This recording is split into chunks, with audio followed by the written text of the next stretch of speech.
वक्फ कानूनों में किए जा रहे संविधान विरोधी बदलावों के खिलाफ बोलने के लिए खड़ा हुआ, जिसके खिलाफ विश्व हिंदू परिषद कोर्ट गई। मामला 2011 तक पेंडिंग रहा। फिर 2011 में कोर्ट ने सरकार को आदेशित किया कि इसका निपटारा करो। लोकसभा में भाजपा सरकार के पास एक भी मुस्लिम सांसद नहीं है। मैं लोकसभा कह रहा हूं, सुना करिए। जिस वक्फ बिल को मुस्लिम महिलाओं को हक दिलाने वाला बताया जा रहा है, उसे संसद में पेश करने वाली पार्टी के पास न तो राज्यसभा में, न लोकसभा में, न देश की किसी विधानसभा में एक भी मुस्लिम महिला सदस्य नहीं। तो वक्फ की जमीनें भी तो इसी देश की जमीनें हैं, उनको पराया क्यों बोलते हैं आप? हम ही को कातिल कहेगी दुनिया, हमारा ही कत्लेआम होगा। हम ही कुएं खोदते फिरेंगे, हम ही पे पानी हराम होगा। सभापति महोदय, सन 1947 में दिल्ली की जामा मस्जिद की तारीखी सीढ़ियों पर खड़े होकर के भारत रत्न मौलाना अबुल कलाम आजाद साहब ने कहा था कि मुसलमानों कहां जा रहे हो, यह है तुम्हारा मुल्क, यहां तुम्हारे आबाओ अजदाद की कब्रें हैं। उस वक्त मौलाना आजाद की ये सदाएं सुन करके लोगों ने अपने सरों की गठरियां उतार करके रख दी थी। आज उसी दिल्ली में मौजूद देश की संसद में एक बिल आया है जो हमसे उसी जामा मस्जिद की सीढ़ियों के सबूत मांगेगा, जो उन्हीं सीढ़ियों के पास अपनी कब्र में सोए हुए मौलाना आजाद को फिर से कब्र से सदा देनी पड़ेगी कि ये जो कब्र है वो मेरी कब्र है, ये किसी सरकार की जागीर नहीं है। सभापति महोदय, मैं जहां खड़ा हूं इसी संसद भवन के सामने सड़क के उस पार अपनी कब्र में सोए हुए भारत के पूर्व राष्ट्रपति फखरुद्दीन अली अहमद की कब्र है। शायद अब उस कब्र से भी सदाएं आए कि ये कब्र मेरी कब्र है, ये सरकार की जागीर नहीं है। सभापति महोदय, मैं वक्फ कानूनों में किए जा रहे संविधान विरोधी बदलावों के खिलाफ बोलने के लिए खड़ा हुआ हूं। संविधान का आर्टिकल 14 हो, 29 हो, 30 हो, चीख चीख कर कहता है कि देश में सब बराबर के हकदार हैं। आर्टिकल 26 कहता है कि सबको अपने अपने मजहबी कामों के लिए मंदिर, मस्जिद, गिरजाघर, गुरुद्वारों का निर्माण करने का हक है और उसका रखरखाव का भी हक है। लेकिन डॉक्टर बाबा साहब अंबेडकर के संविधान को हर दिन कुचलने वाली यह सरकार देश के मुसलमानों से नफरत में इतनी अंधी हो गई है कि खुलेआम देश की संसद में देश सरकार के माइनॉरिटी मिनिस्टर साहब और होम मिनिस्टर साहब झूठ बोलते हैं और देश को गुमराह करते हैं। झूठ शब्द असत्य बोलते हैं। सरकार ने इस बिल का नाम उम्मीद रखा है। मंत्री जी कल से इसे देश के मुसलमानों के लिए नई उम्मीद बता रहे हैं। नहीं मंत्री जी, न तो यह बिल मुसलमानों के लिए नई उम्मीद है और न ही उम्मीद की नई किरण। सभापति महोदय, भाजपा ने पूरे देश में वक्फ के नाम पर कई सारे झूठ फैलाए हैं। आइए आज उनकी सच्चाई पर बात करते हैं। वक्फ ट्रिब्यूनल को ऐसे बताया जाता है जैसे वक्फ ट्रिब्यूनल कोई मजहबी खाप पंचायत हो। सभापति महोदय, जबकि सच्चाई यह है कि वक्फ ट्रिब्यूनल भी तो सरकारी न्यायिक विभाग है जिसमें सरकार द्वारा नियुक्त जज होते हैं, जिसमें प्रशासनिक अधिकारी होते हैं, कहीं ऊपर से थोड़ी आ गए। सभापति महोदय, देश के गृह मंत्री जी ने इसी सदन में कहा कि वक्फ ट्रिब्यूनल के फैसले के खिलाफ कोई कोर्ट नहीं जा सकता, जबकि सच यह है कि वक्फ एक्ट 1995 की धारा 83(9) के तहत हाई कोर्ट वक्फ ट्रिब्यूनल के फैसले की न सिर्फ समीक्षा कर सकता है बल्कि उसे बदल भी सकता है। सच तो यह है कि वक्फ बोर्ड खुद अपनी जमीनों के लिए कई सारी कोर्ट में मुकदमे लड़ रहा है। सभापति महोदय, दिल्ली की जिन 123 संपत्तियों को लेकर कल माइनॉरिटी मिनिस्टर, होम मिनिस्टर साहब और अभी आदरणीय नेता सदन बात कर रहे थे, आइए उनकी सच्चाइयों पे भी बात करते हैं। 1911 में जब अंग्रेजी हुकूमत ने कोलकाता के बजाय दिल्ली को राजधानी बनाने का फैसला किया तो रायसीना हिल्स के चारों तरफ जो मुसलमानों की ढेर सारी जमीनें थी उनको एक्वायर किया गया और लुटियन को इसकी तामीर की जिम्मेदारी सौंपी गई। सेंट्रल विस्टा की तरह लुटियन जोन का मेगा प्लान तैयार हुआ, लेकिन उस वक्त के मुसलमानों ने उस वक्त की अंग्रेजी हुकूमत से अपनी इबादत गाहों को बचाने के लिए लड़ाई लड़ी। मामला ब्रिटिश गवर्नमेंट तक पहुंचा, तब यह तय हुआ कि वो जो धार्मिक स्थल हैं उन्हें जस का तस रहने दिया जाएगा। इंडिया गेट के बगल वाली मस्जिद हो, जाप्तागंज, सुनहरी बाग मस्जिद हो, पार्लियामेंट रोड वाली मस्जिद हो, ऐसी 123 संपत्तियों के मैनेजमेंट के लिए 1913 में मुसलमान वक्फ वैलिडेशन एक्ट बना और उसके बाद एक नया शहर बसाया गया जिसे लुटियंस जोन का नाम दिया गया। फिर 1943-45 के बीच एक और समझौता हुआ आजादी से पहले, उसके तहत काफी सारी वक्फ जायदादों को सुन्नी मजलिस औकाफ बनाकर उसके अंडर किया गया ताकि उसकी देखरेख की जा सके। गृह मंत्री जी 2 दिन से सदन में जो बात कह रहे हैं वो दरअसल 123 संपत्तियां उसी सुन्नी मजलिस औकाफ के तहत आती है। सभापति महोदय, आजाद भारत आजाद हुआ। आजादी के बाद भारत में 1954 में वक्फ एक्ट लागू हुआ, जिसकी धारा 9 के तहत 1964 में केंद्रीय वक्फ काउंसिल का गठन हुआ। दिल्ली की वही 123 प्रॉपर्टीज को 1970 में सर्वे गजट करके गजट नोटिफाई किया गया। इसके निपटारे के लिए पूर्व प्रधानमंत्री इंदिरा जी के द्वारा 1974 में एक बर्नी कमेटी बनाई गई। बर्नी कमेटी ने 1976 में इन 123 संपत्तियों को दिल्ली वक्फ बोर्ड की संपत्ति होने की रिपोर्ट सौंपी। उस रिपोर्ट के आधार पर 1984 में कांग्रेस सरकार ने उन 123 प्रॉपर्टीज को दिल्ली वक्फ बोर्ड को सौंपने का फैसला किया, जिसके खिलाफ विश्व हिंदू परिषद कोर्ट गई। मामला 2011 तक पेंडिंग रहा। फिर 2011 में कोर्ट ने सरकार को आदेशित किया कि इसका निपटारा करो। तब 2013 में तत्कालीन यूपीए सरकार ने दिल्ली की उन्हीं 123 जायदादों को बर्नी कमेटी की सिफारिशों के मुताबिक वक्फ बोर्ड के हवाले किया। यही वो प्रॉपर्टीज हैं जिनके नाम से गृह मंत्री जी कल से कांग्रेस को कोस रहे हैं। फिर आई 2014 में भाजपा की सरकार, जो तब से इन जमीनों को हड़पने की साजिश कर रही है। जिस बिल को मुसलमानों के हुकूक की हिफाजत करने वाला बिल बताया जा रहा है, उसी को पेश करने के लिए और उस पर बात करने के लिए लोकसभा में भाजपा सरकार के पास एक भी मुस्लिम सांसद नहीं है। जिस वक्त, मैं लोकसभा कह रहा हूं, सुना करिए, जिस वक्फ बिल को मुस्लिम महिलाओं को हक दिलाने वाला बताया जा रहा है, उसे संसद में पेश करने वाली पार्टी के पास न तो राज्यसभा में, न लोकसभा में, न देश की किसी विधानसभा में एक भी मुस्लिम महिला सदस्य नहीं।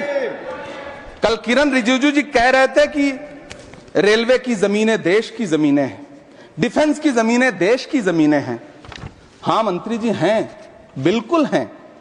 ये जो वक्फ की जमीनें हैं, ये हमारे पुरखों ने धार्मिक कामों के लिए डोनेट किया है, तो हम भी तो इसी देश के नागरिक हैं, हम भी तो इसी देश के बेटे हैं, तो वक्फ की जमीनें भी तो इसी देश की जमीनें हैं। उनको पराया क्यों बोलते हैं आप?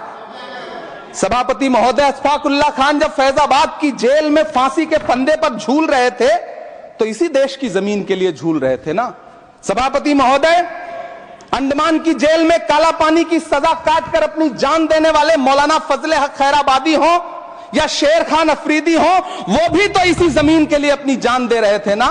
सभापति महोदय, पाकिस्तान के खिलाफ लड़ते हुए अपनी जान देने वाले महावीर चक्र विजेता ब्रिगेडियर उस्मान हो या पाकिस्तान के पैटर्न टैंक उड़ाने वाला परमवीर चक्र विजेता वीर अब्दुल हमीद हो, वो भी तो इसी जमीन के लिए अपनी जान दे रहा था ना।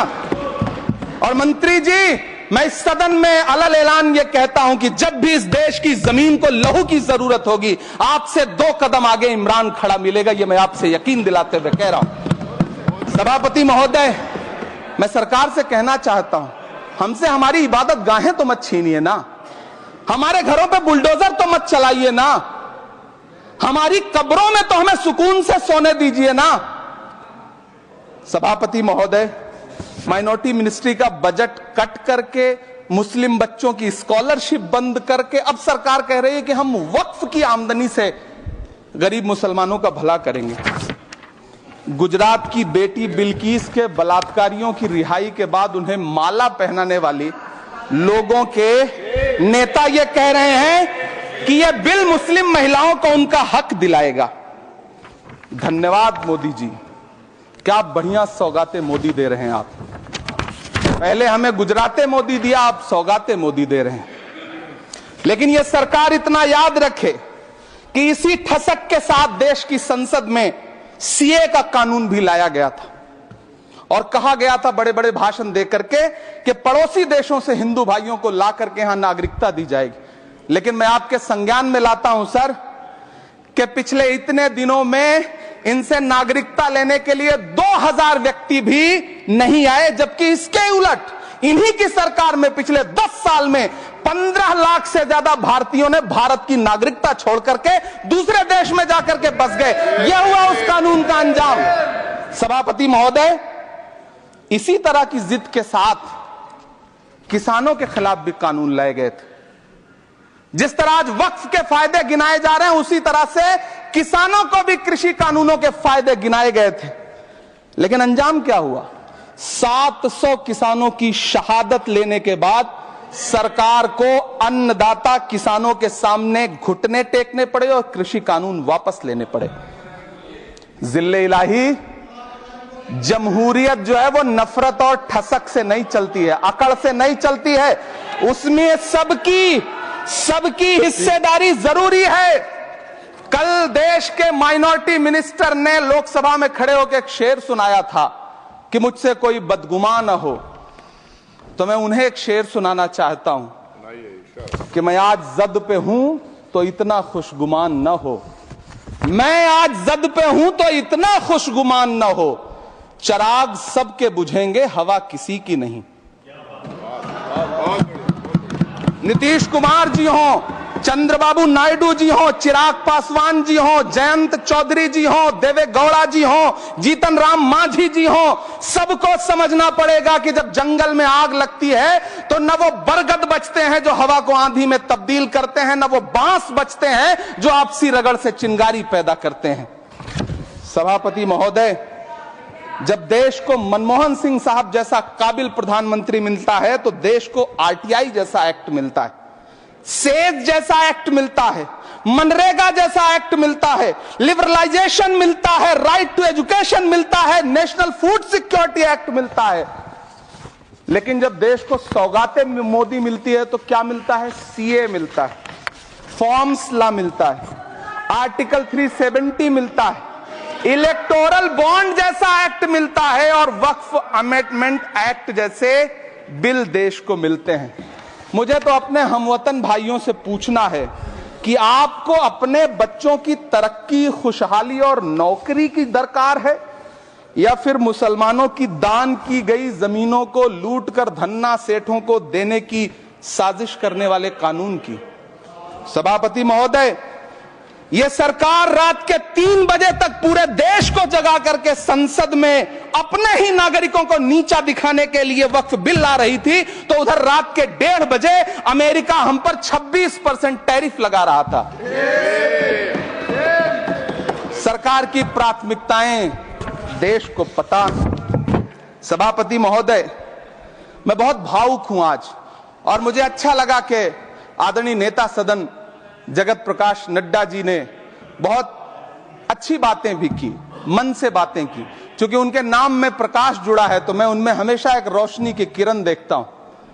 मैं उनके सामने बहुत अदब से यह बात कहना चाहता हूं कि चरागों के सफर में दबदबा हो आंधियों का तो फिर अंजाम जुल्मत के सिवा कुछ भी नहीं होगा। यह दुनिया नफरतों के आखिरी स्टेज पर है, इलाज इसका मोहब्बत के सिवा कुछ भी नहीं होगा। मैं भावुक हूं, मेरी पलकें गीली हैं। अगर देश की एक बहुत बड़ी आबादी को लगता है कि आप उसका भला करने के लिए नहीं बल्कि उनकी इबादतगाहों, उनकी कब्रिस्तानों, उनकी खानकाहों को बर्बाद करने का बिल ला रहे हैं, तो फिर आप अगर समझाने में नाकामयाब रहे हैं तो यह आपकी नाकामयाबी है। पहले समझाइए, उसके बाद कोई बिल लेकर के आइए, तब शायद हम आपका इतनी पुरजोर तरीके से विरोध ना करें। लेकिन सभापति महोदय, मैं अंत में सिर्फ इतना कहना चाहता हूं कि इस बिल में जो भी पॉइंट्स दिए गए हैं, बॉम्सी पोर्टल देख लीजिए, सरकार का झूठ आपको पकड़ में आ जाएगा। हम डरे नहीं हैं, हम सिर्फ सरकार से अपील कर रहे हैं कि हमें अपना समझिए। हम आपके अपने हैं, इस देश के नागरिक हैं और आप ताकत में हैं, संख्या बल के आधार पर बिल हो सकता है आप पास करा ले, लेकिन आपको यह बात समझनी पड़ेगी कि हम तो वो तारीख हैं, जहनों में रहना है जिसे, कागजी पुर्जे नहीं जो फाड़ डाले जाएंगे। जिस जमीन पर मैं खड़ा हूं यह मेरी पहचान है। आप आंधी हैं तो क्या मुझको उड़ा ले जाएंगे? आपको यह बात समझनी पड़ेगी। आपको अगर इतना विपक्ष की तरफ से पहले जेपीसी में इतने सारे पॉइंट्स आए और उसके बाद कल से लोकसभा में और राज्यसभा में सुझाव आप सुनने को तैयार नहीं है, लोगों की शंका को दूर करने के बारे में आप बिल्कुल सोच नहीं रहे, बस आप कह रहे हैं यह बिल उम्मीद की नई किरण है। नहीं साहब, इसे भले किरण जी लेके आए हैं, लेकिन ये उम्मीद की नहीं बल्कि नाउम्मीदी की किरण है। और इस देश की एक बहुत बड़ी आबादी इस बात से खदशे में है, शक में है कि आप सीधे उनकी जमीनों को लूट करके धन्ना सेठों को बेचना चाहते हैं। मेरी अब भी आपसे अपील है कि इस बिल को वापस लीजिए। यह बिल कहीं से आपके अपने नागरिकों के लिए अच्छा नहीं है। यह बिल सिर्फ इस देश के मुसलमानों को नीचा दिखाने का और अपने एक ऐसे मतदाता वर्ग को खुश करने का बिल है जिनको इस बिल के पास हो जाने से कुछ मिलेगा भी नहीं, लेकिन आप एक नैरेटिव देना चाहते हैं, एक मैसेज देना चाहते हैं। मेरी आपसे अपील है कि कृपया ये जो सबका साथ सबका विकास का नारा है, इस नारे को रत्ती भर तो चरित्रार्थ कर दीजिए। बहुत बहुत धन्यवाद। ಹೆಚ್ಚಿನ ವಿಡಿಯೋಗಳಿಗೆ ಪ್ರತಿಧ್ವನಿ ಯೂಟ್ಯೂಬ್ ಚಾನೆಲ್ ಸಬ್ಸ್ಕ್ರೈಬ್ ಮಾಡಿ, ಬೆಲ್ ಐಕಾನ್ ಕ್ಲಿಕ್ ಮಾಡಿ।